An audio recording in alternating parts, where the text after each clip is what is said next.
Hello viewers, welcome to my YouTube family. आज इस video में हम डिस्कस कर रहे हैं how to make children learn the subject. बच्चों को जो है वो उसका सब्जेक्ट जो होता है मैथ्स, हिंदी, साइंस, एसएस, वो कैसे लर्न करवाएं, प्री स्कूल बच्चों को, बड़ों बच्चों को, सबको। तो जो भी बच्चे जो अभी प्री स्कूल में हैं, जो लेटर फॉर्मेशन कर रहे हैं, उनको रोज़ रोज़ प्रैक्टिस देने से ही उनको जो है वो चीज़ लर्न होगी। अब लर्न हुआ है कि नहीं वो कैसे पता चलेगा? तो पहले तो क्या है कि अंडरस्टैंडिंग ऑफ द टॉपिक।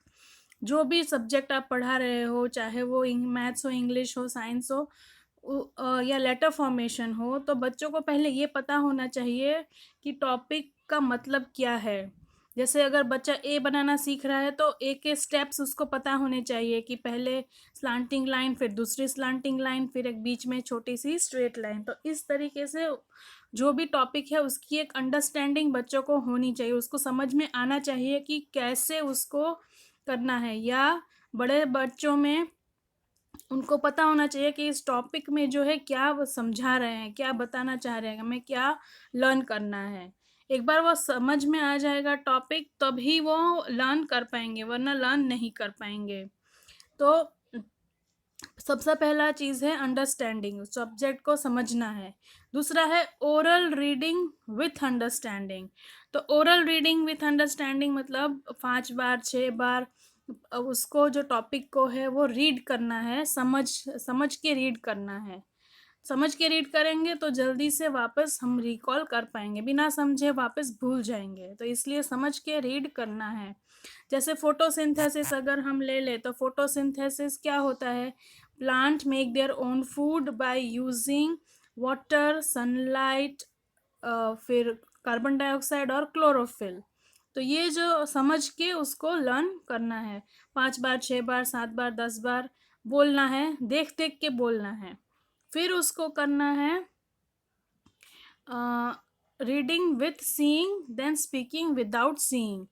तो पहले तो ओरल रीडिंग करके समझना है, फिर समझने के बाद उसको 5 6 बार 10 बार बोलना है।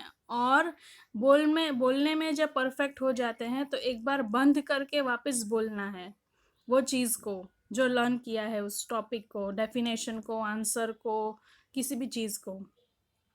तो या फिर जो मम्मी है अगर छोटे स्टैंडर्ड्स में है तो 5 6 बार पढ़ने के बाद मम्मी जो है वो क्वेश्चन पूछेगी और बच्चे जो है वो आंसर करेंगे। और तब थोड़ी थोड़ी मिस्टेक्स होगी तो वो धीरे धीरे बोल बोल के रेक्टिफाई करना है। उसके बाद एक बार जब ओरल में उसको मेमोराइज हो गया है तब क्या करना है, राइटिंग का करना है। तो राइटिंग विदाउट सीइंग।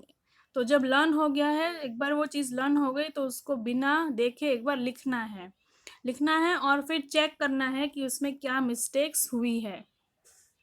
जो मिस्टेक्स हुई है वापस लर्न करके, वापस रीराइट करके एकदम परफेक्ट आंसर लर्न करना है। और जैसे ये सब्जेक्ट्स है ग्रामर और मैथ, हिंदी, दोनों में डेली कॉन्सेप्ट की प्रैक्टिस करनी बहुत ज़रूरी है। ग्रामर का कोई भी एक टॉपिक रोज प्रैक्टिस करना है और मैथ्स का भी टॉपिक रोज प्रैक्टिस करना है, 1 1 आवर। तो ही वो समझ में आएगा, तो ही वो मेमोराइज में रहेगा, वरना भूल जाएंगे। क्योंकि ग्रामर में बहुत सारे रूल्स होते हैं और मैथ्स में बहुत सारे स्टेप्स और फॉर्मूलाज होते हैं। तो वो रोज रिवाइज करने से ही याद रहेंगे। हमने 15 दिन 20 दिन रिवाइज नहीं किया और बाद में वापस रिवाइज करने बैठे, लर्न करने बैठे, तो वापस वापस पूरा लर्न करना पड़ेगा उसको, क्योंकि भूल जाएंगे। इसलिए ग्रामर और मैथ्स को तो है रोज प्रैक्टिस करना है, एक एक टॉपिक। जैसे मैथ्स का एक एक्सरसाइज है, टॉपिक है एडिशन, तो आज एडिशन किया, कल सब्ट्रैक्शन किया, फिर मल्टीप्लिकेशन, फिर डिवीजन, फिर वापस एडिशन। इस तरीके से रोज एक एक कॉन्सेप्ट को रोटेशन में लर्न करते रहना है।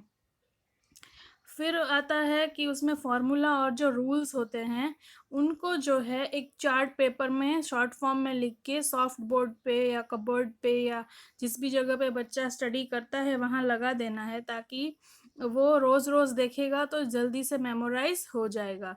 एक ही दिन में ये सारे रूल्स और फार्मूलाज लर्न नहीं हो जाते हैं, इनको बार बार रिवाइज करना पड़ता है, बार बार देखना पड़ता है, तब जाके ये एकदम माइंड में फिट हो जाते हैं। तो ये 5 स्टेप्स है जिसके कि आप जो है बच्चों को कोई भी चीज़ लर्न करवा सकते हो, और लर्निंग का जो मेन प्रोसेस है वो यही है। सबसे बड़ी बात यह है कि जैसे जिस दिन जो टॉपिक चला है क्लास में, उसको उसी दिन रीड करना, समझना और उसकी प्रैक्टिस करना बहुत ज़रूरी है, क्योंकि वो अभी फ्रेश है माइंड में, और फ्रेश है माइंड में तो जितना उसको रिपीट करेंगे उतना वो जल्दी लर्न हो जाएगा हमको। तो ये 5 स्टेप्स थे जो मैं फॉलो करती थी मैं जब पढ़ाई करती थी, और अभी मेरे स्टूडेंट्स को भी मैं यही बताती थी। तो आई होप आपको ये 5 स्टेप्स से जो अपना स्टडी है वो इजी हो जाएगा, लर्न करना इजी हो जाएगा, स्कोर करना इजी हो जाएगा।